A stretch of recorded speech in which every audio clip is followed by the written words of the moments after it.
So Mike, what about this job right now made it an attractive fit for you? I know a lot of people in this building, starting with Jon Gruden, and Jon and I go back to about 1995, which is probably older, before you were born.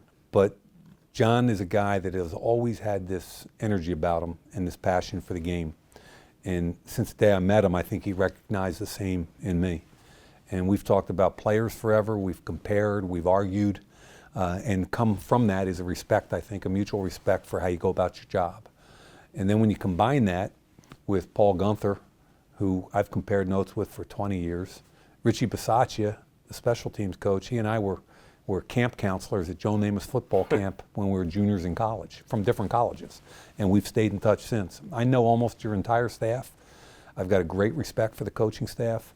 And when we started to kind of talk about this seriously, I kind of looked at it as my opportunity for the right fit. And I'm a big believer in fit, whether it's trying to find a college player for the Oakland Raiders, a free agent for the Oakland Raiders, where my kids go to college. It's all about the fit. And for me, I thought this was the right fit for me at this time. You said you've known Coach Gruden since 1995. Is he the same guy today as he was way back then? Dude, I don't know what he was like when he was 4 or 5, but he's the same guy he's always been. It's just this kinetic energy that bounces off everything. He's so mentally quick. He's so smart. You got to stay with him. And you better be prepared, because nobody's going to be more prepared for him. So if you want to sit there and have a conversation about football and who fits and who doesn't fit, you better be ready to go. And he just energizes me. I think he energizes his football team and his coaches, and I like being around that kind of energy. Personality-wise, are you guys similar in that respect? High energy, or are you a little more laid back, sitting back a little bit? I think he's more. I think I have a lot of energy, but not like him. Okay, he's a different dude, and he's always on. I think I'm a little more reserved. I don't always jump with my first reaction. I want to think it through a little bit. But he and I see things in a very similar fashion. You know, this team finishes 2018 with 4 wins, not a mark that anyone here is collectively proud of or wants to be at. But when you look at this team now, when you have a chance to go back and see what the strength of this Raiders football team is going forward, what do you really identify as something like, okay, hey, we can really build off of this? If you're a Raider fan, if you're part of Raider Nation and you're bummed out about 4-12 and you're bummed out about Khalil Mack and Amari Cooper, and I get all that. I totally get all that. But what comes from that is opportunity. And we've got 5 first-round picks in the next 2 years. We've got a bundle of cap space for free agency. And handled correctly, choices made correctly in both those areas, we're going to get good quickly. And that's the game plan. We're not sitting here trying to say we're going to be good in 5 years. What I think is cool about this whole thing is we're a young team. You know, we drafted some guys last year. You know, Arden Key has a chance to be really good. Does he got to get stronger? Yeah, he does. You know, first-round pick, Colton Miller. He chased that guy down from behind Sunday on the interception. I almost fell over that a left tackle made that play. And then the cool thing about it, 4-win teams don't have goal line stands. So Colton Miller chases a guy 70 yards. Gunther's defense gets a goal line stand. Gruden's offense kicks a field goal. It's 21-3. At half instead of 28-0. You don't see that from a lot of 4-win teams. So I think Jon and his guys started to build some culture here, some toughness. I loved what I saw the last couple of weeks, the way they competed. You know, you mentioned those first-round draft picks, 3 in 2018. What kind of luxury is it to have that kind of presence in the first round? And then secondly, how important is it to hit on those guys in all 3 of those positions going forward? Yeah, I think it's all about flexibility when you're talking about 3 picks. Now, the question is, are we going to pick at 4 and the other 2 picks? We're going to move down, we're going to move up. I think the beauty that it gives Jon and I is an ability, even prior to the draft and up through the draft, to move up, move down. You get to 23, 24, 25, wherever we end up after the playoffs. And if your guy's not there and you have an opportunity to generate a couple 2nd or 3rd round picks out of that, are you kidding me? I'm all in. We got a lot of needs and we got to attack it. And if we want to go get somebody, we have the ammunition to move up. So we could sit, we could move up, we could move down. We'll figure it all out. But I think the ability to be versatile is critical.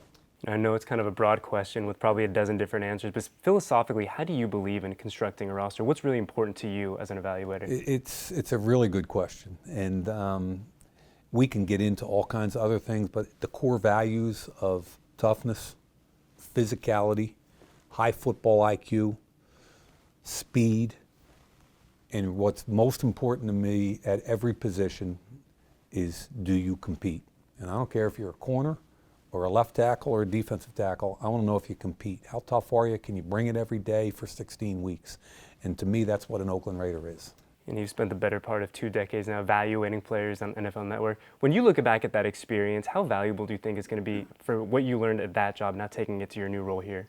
It's really funny because my job has been to be in all 32 buildings. So because of that, I've got an awful lot of good relationships with head coaches, GMs, and everybody underneath them. And one of the cool things for me has been to learn that there's no one way to win.